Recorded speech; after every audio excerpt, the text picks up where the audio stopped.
அமெரிக்காவில் தேர்தல் சீர்திருத்தங்கள் மேற்கொள்வதற்கு அதிபர் டிரம்ப் அழைப்பு விடுத்துள்ளார். அமெரிக்காவின் அதிபராக டிரம்ப் பொறுப்பேற்ற நாள் முதல் பல்வேறு அதிரடி நடவடிக்கைகளை மேற்கொண்டு வருகிறார்.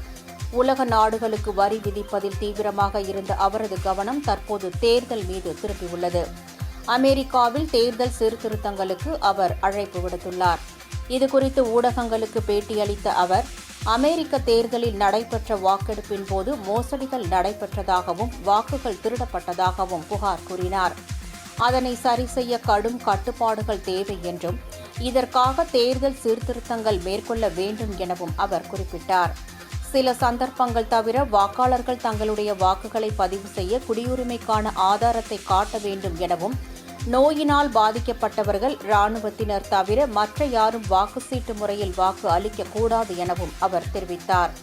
இந்த நடைமுறையை பின்பற்றுவதற்காக போராடுமாறு குடியரசுக் கட்சியினரை கேட்டுக் கொள்வதாகவும் டிரம்ப் கூறினார்.